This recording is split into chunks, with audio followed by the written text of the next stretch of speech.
मित्रांनो, आमच्या चॅनलवर नवीन असाल तर चॅनलला नक्की सबस्क्राईब करा, म्हणजे तुम्हाला मालिकेचे नवनवीन एपिसोड सर्वात अगोदर पाहायला मिळतील. तर अप्पी आमची कलेक्टर या मालिकेमध्ये अप्पी अर्जुनची डेट सुरू झाली असते. दोघे पण आपल्या जुन्या आठवणीमध्ये हरविले असतात. त्यानंतर अप्पी अर्जुनला परत प्रपोज करते आणि वारंवार सांगते की माझं तुझ्यावर खूप प्रेम आहे. आपण परत एकत्र येऊया सर्वांसाठी.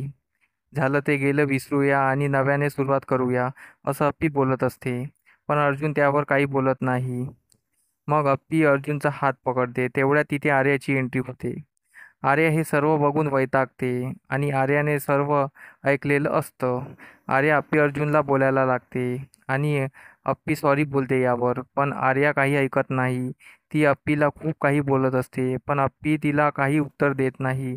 म्हणून आर्या जास्तच बोलायला सुरुवात करते. इकडे रुपाली रुपाली पटापट सर्वांना जेवण वाढते आणि तिला पण अप्पीच्या घरी पोचायचं असतं. मग रुपाली चिडून कदमांना बोलते, तुम्ही अप्पी अर्जुनला वेळ मिळावा म्हणून आम्हाला इकडे आणलं नाही तुम्ही.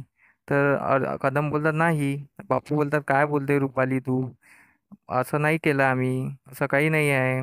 तर रुपाली बोलते चला मी तुम्हाला दाखवते, तुम्हाला लाईव्हच दाखवते मी तुम्हाला तिथे काय घडलेलं आहे. तर रुपाली बोलते चला तुम्ही आत्ताच चला.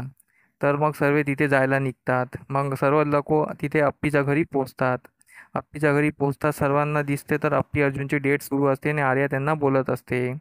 तर त्यात रुपाली पण बोलणं सुरू करते अप्पीला आणि आर्या आणि रुपाली मिळून चांगलं अप्पीला बोलतात. अप्पी आणि अर्जुन त्यांना असं समजावायची कोशिश करतात, असं काही नाही आहे, पण ह्या दोघी काही ऐकतात नाही.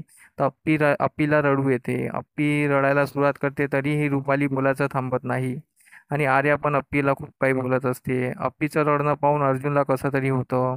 तर अर्जुन काही बोलू शकत नाही. अर्जुन बोलायला जातो तर आर्या त्याला गप्प करत असते. तिकडे कदमांना पण खूप राग आलेला असतो. बापूला पण खूप राग आलेला असतो रुपालीचा. ती त्यांना बोलत असते. अमोल पण चिडलेला असतो. आणि इथेच आजचा भाग संपतो. धन्यवाद.